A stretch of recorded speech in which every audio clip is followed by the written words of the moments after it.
नमस्कार, स्वागत है आप सभी का न्यूज़ प्लस 21 में। मैं हूं आपके साथ अंजलि। चलिए शुरुआत करते हैं बैक टू बैक खबरों की ओर। लोकसभा चुनाव से पहले एफआईआर दर्ज होने पर छत्तीसगढ़ के पूर्व मुख्यमंत्री भूपेश बघेल ने कहा कि महादेव सट्टा ऐप में हमने कार्रवाई की है। राजनांदगांव से लोकसभा प्रत्याशी बघेल ने प्रेस कॉन्फ्रेंस में कहा कि यह राजनीतिक एफआईआर है, यह प्रतिशोध है। छत्तीसगढ़ पुलिस की ईओडब्ल्यू और एसीबी विंग ने महादेव बेटिंग ऐप के मालिकों से प्रोटेक्शन मनी लेने के मामले में करप्शन एक्ट के तहत एफआईआर दर्ज की है।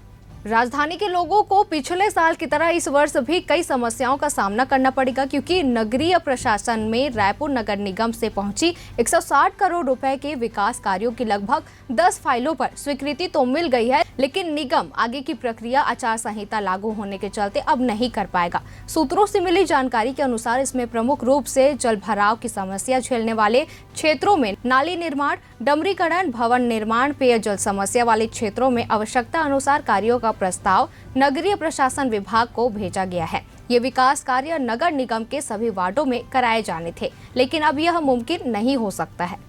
वहीं मध्य प्रदेश के खरगोन में 6ठी 7वीं की परीक्षा के दौरान गाइड लेकर पर्चा हल करते छात्र मिले। वहीं परीक्षा के दौरान शिक्षकों की भी मौजूदगी में बच्चे नकल करते रहे। 2 कक्षाओं के बच्चे एक कमरे में परीक्षा दे रहे थे, जहां जिला शिक्षा अधिकारी ने इस मामले की जांच के आदेश दिए हैं। जिला मुख्यालय से करीब 12 किलोमीटर दूर खरगोन विकासखंड के सुरपाला गांव का यह मामला है, जहां एकीकृत प्राथमिक शाला में 6ठी और 7वीं की परीक्षा कराई जा रही थी। ग्रामीणों को पता चला तो उन्होंने कुछ लोगों के साथ जाकर सीधे परीक्षा हॉल में पहुंचकर नजारा देखा, या जहां बच्चे गाइड और किताबें लेकर पर्चा हल करते नजर आए थे।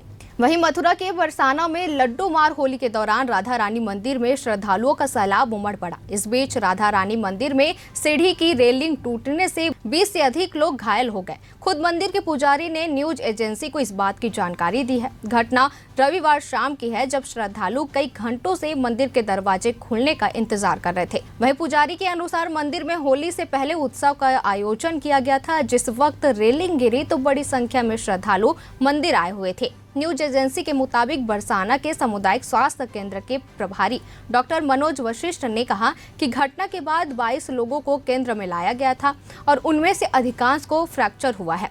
वहीं जिला अधिकारी शैलेंद्र कुमार सिंह ने बताया कि घायलों को तत्काल उपचार उपलब्ध कराया गया है।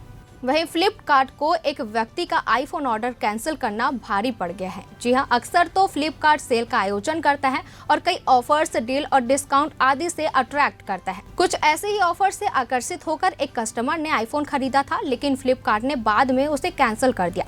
इसके बाद फ्लिपकार्ट को पेनल्टी के रूप में 10,000 रुपए का जुर्माना भरना पड़ा। बता दें कि उपभोक्ता विवाद आयोग ने फ्लिपकार्ट को अनुचित व्यापार व्यवहार अपनाने का दोषी पाया है। इसके बाद आयोग ने आदेश दिया कि वह कस्टमर को 10,000 रुपए का भुगतान करे, क्योंकि आईफोन का ऑर्डर रद्द करने पर ग्राहक को मानसिक यातना झेलनी पड़ी है।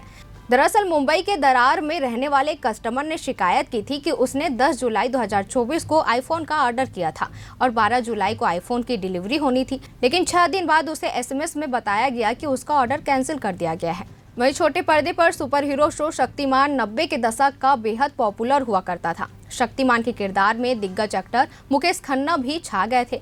वहीं अब इस किरदार को बड़े पर्दे पर लाने की तैयारी शुरू हो गई है। मीडिया रिपोर्ट्स की माने तो शक्तिमान के किरदार को लेकर बनने वाली फिल्म में Ranveer Singh lead role play करेंगे। हालांकि रणवीर सिंह को शक्तिमान के रोल के लिए कास्ट करने की खबरों पर मुकेश खन्ना का गुस्सा फूटा है। मुकेश खन्ना ने आइकॉनिक रोल के लिए रणवीर को लेने पर सवाल खड़े किए हैं। वहीं मुकेश खन्ना के इस सवाल के बाद नया विवाद खड़ा हो सकता है। अब देखना ये होगा कि क्या शक्तिमान के किरदार में रणवीर सिंह आते हैं या फिर कोई और।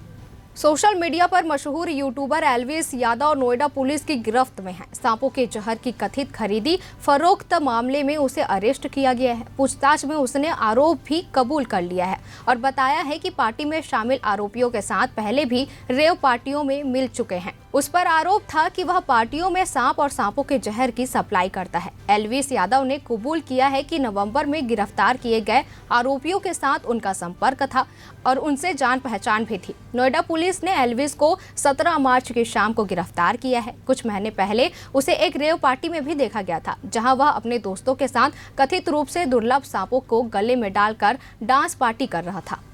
तो वैसी तमाम जानकारियों से लगातार अपडेट रहने के लिए बने रहिए हमारे साथ। न्यूज़ प्लस 21, आपके हक की बात।